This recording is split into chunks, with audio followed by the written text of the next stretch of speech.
Oh boy, do we have a lot to talk about. December 3rd, 2021, it could be a huge day for Forza Horizon 5. It could be the turning point.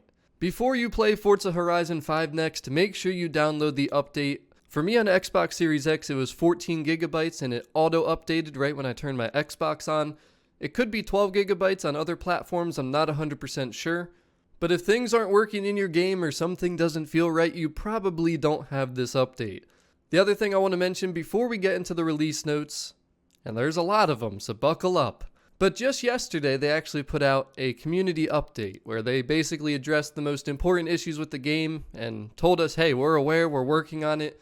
It was nice that they finally did that because there was a long period of silence and we're all just sitting here wondering, why is this game not working online, all the bugs, yada yada, the list goes on. But to give back to us for what we've been suffering through with the next content update. So that's probably Series 2, which should drop next Thursday. We're talking December 9th now. That hasn't been officially announced, but that's when it should be happening. Everyone in Forza Horizon 5 should be getting 1,000 Forzathon points for free. I just want to put this here. I think everyone should also get one of those free vouchers so that you can buy one car of your choice from the auto show. No matter what the price is, it would be free. This was actually something that was part of the welcome pack. I think it would be an excellent way, on top of the 1,000 Forzathon points, to say sorry.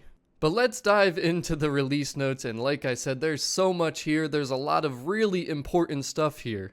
So make sure you pay attention because something that you're worried about probably is in here. Various stability fixes, a couple expedition fixes, multiplayer fixes I cannot even fit on one screen. This has been the biggest issue with Forza Horizon 5, and it's so critical because that's what this game is. It's about playing online, playing together. The first one listed improvements for an issue where convoy members and other players disappear. I think everyone's probably experienced this by now. Very annoying when you're trying to do a Horizon arcade or just cruise together and your friends disappear. That should be fixed. They made a bunch of changes to Horizon Open. They took away Goliath and some of the longer races so that people wouldn't be waiting as long to get into a match. Eliminator, they randomized the position of car drops. I'm not sure I experienced this, but apparently convoy leaders, when you accept a Forza Link invite, it accepts it for the whole convoy. Now here is one of the biggest things, something that I know for a fact everyone's been struggling with. Horizon Arcade, listen to these fixes. Score target now scales based on number of participants. That is literally what we've been asking for, so if you don't think that the Forza team listens, they definitely do, and that's proof right there. Fixed an issue where convoy members are seeing different scores, prioritizing grouping players in larger groups when events start. So I wonder if it used to be connection based and that's why we had issues. Increase the time at which a Horizon Arcade event radius will appear on the map ahead of it to 10 minutes. It used to be 5 minutes, so that's nice. Adjusted completion requirements for Horizon Arcade events. Fixed an issue where finding a barn find during an arcade event, that's an interesting thing that could happen, left players in a bad game state. Added unique icons for each Horizon Arcade game type, so now maybe we'll see something other than just drift and then a blank one. Fixed an issue where some ramps might not appear during Horizon Arcade bullseye events. I really hope they also fixed where the bullseyes would just disappear. Reduced the completion requirements of part of the festival playlist for arcade, so we might not have to finish all 3 rounds now.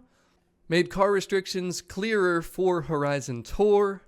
This is something I personally experienced, especially when I did my 918 tune recently. Fixed an issue where beating a record in Rivals wouldn't provide a new rival after you won, it would be the same one again. Fixed an issue where no traffic was present for online street races, so apparently that was not intended. And that's really the important stuff for multiplayer.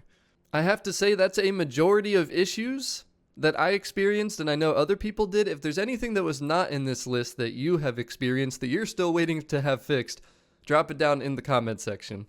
But then we move over to wheel compatibility. There's a fix for the Logitech G920. Of course, there's always exploits, so apparently people could tune to a higher class before a race. Blueprinted events were messing up the leaderboards. And then some other mods were fixed, hopefully. There's a few different PC fixes, which I read through them. There's nothing that I've really heard people talk about, but hopefully if anyone was experiencing any of that stuff, it will be better for you. Then we have some car fixes. The one that I really like that I see here is they added convertible functionality for the Porsche 918 Spyder. That is pretty sick. I hope that anyone that had a spoiler issue, the active aerodynamic spoiler where it was just broken and didn't even work properly, hopefully that was fixed as well. And they also updated the engine audio for the 918 Spyder, so I'm really curious. We're going to have to make a video about this stuff. There's a huge list of accolade fixes. This is actually all of them. You can literally see all of them right now. I personally haven't been going out of my way to do accolades, so I haven't noticed anything, but I certainly have heard people talking about this stuff, and there's a bunch in this list, so hopefully anything that was not working for you does now. I also wanted to point out, I noticed when I went into the game that there's a number on the accolades, and it's things that you haven't claimed. People have been asking me, why haven't I claimed stuff? Well, I might be a little more pressure to do it now that there's numbers there telling me how many unlocks I have. We have some Super 7 fixes, which again, this is something that I really haven't heard from the community and I haven't experienced myself, but there's a few fixes for the Super 7. And then the final category, another very long category, is Other. Now the first one is huge because I've obviously been covering seasonal PRs and seasonal championships, trying to help people out with tunes and figuring out how to complete them. But I saw the comment so many times that when trying to do seasonal PR stunts, it would say you need to go 1 more mile per hour or foot or meter, even though you're well over the goal. That should now be fixed. Fix some bad fast travel points that could leave a player stuck. That must have been fun. Fixed an issue with the Lugar Tranquilo player home becoming locked again after having purchased it. Fixed player labels showing the wrong PI.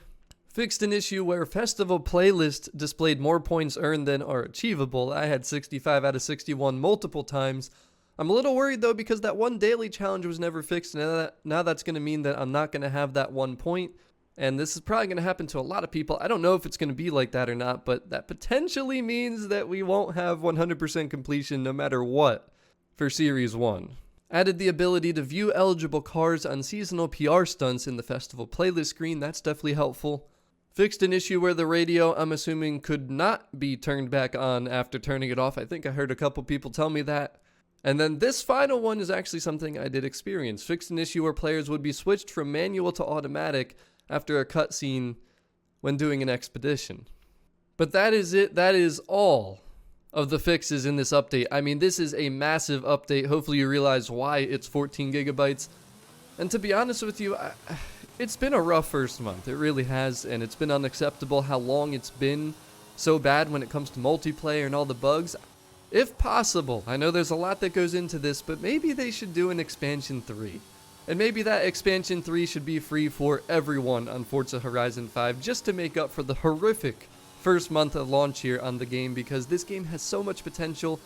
Behind all the issues there's been, this is honestly probably the best Forza Horizon game ever.